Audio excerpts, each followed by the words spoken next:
Breaking news today. Sudan is now a front in Vladimir Putin's war. There is no good side in the power struggle between rival governing factions that erupted in Sudan over the weekend, killing more than 50 civilians and many more military personnel. One thing we do know, however, is that Russian troublemakers are not far from the action, as they have been in so many other conflicts in Africa and the Middle East in recent years. General Abdel Fattah al-Burhan, the head of the Sudanese armed forces, and General Mohammed Hamdan Dagalo, or Hemedti, as he is more commonly known, got into a fight, setting off the violence in Khartoum and the rest of the country. In 2021, after the Islamist dictator Omar al-Bashir was deposed, Burhan and Hemedti staged a coup and took control of the country. It is estimated that hundreds of thousands of people in western Sudan were killed in the Darfur genocide, and its leader, Hemedti, is in charge of the paramilitary group Rapid Support Forces, RSF, which was formed from the Janjaweed militias. As might be expected, Yevgeny Prigozhin's Wagner Group has been linked to the RSF and is said to have provided training and equipment to the organization. Bashir is believed to have brought Wagner into Sudan in 2017 to shore up his shaky regime after promising to make Sudan Russia's key to Africa, in a meeting with Putin.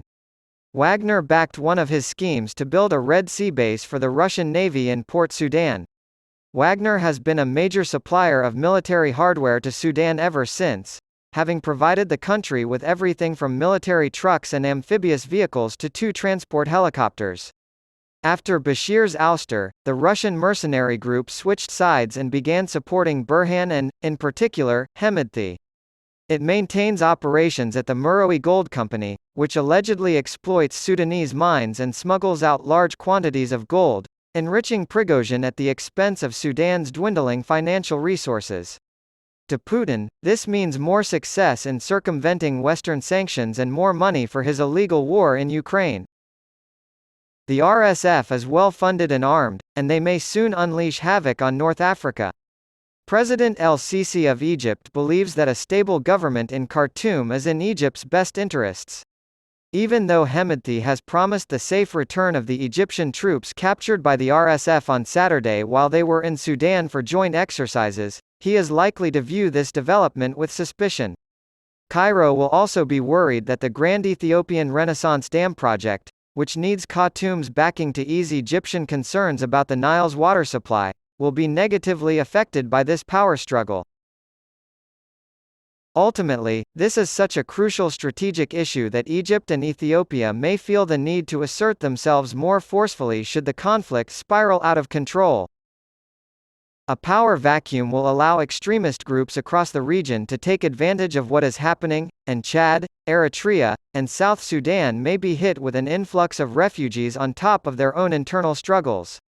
After all, Osama bin Laden spent the first 5 years of his adult life in Sudan, between 1991 and 1996. The security of the United Kingdom and the United States would be jeopardized if large swaths of desert were opened up to the next bin Laden. So, whether by accident or design, Vladimir Putin has contributed to a wave of violence that could have catastrophic effects not only in Sudan and North Africa but globally. His invasion of Ukraine was unsuccessful, but the Wagner Group has used its newfound influence to plunder African nations and sow discord. Since the West imposed harsh sanctions, his financial situation has worsened, and he now requires state support for such illicit actions in Russia. There is a high cost associated with all of this. It's possible that Russia's influence will cause the implosion of other African countries, and Sudan could be the first. Russian mercenaries have helped strengthen conflicts, prop up despotic regimes, suppress democratic efforts, plunder natural resources, secure strategic advantage for Moscow, and push out Western influence in the Central African Republic, Mozambique, Libya, and Mali. The power they release will be difficult to control.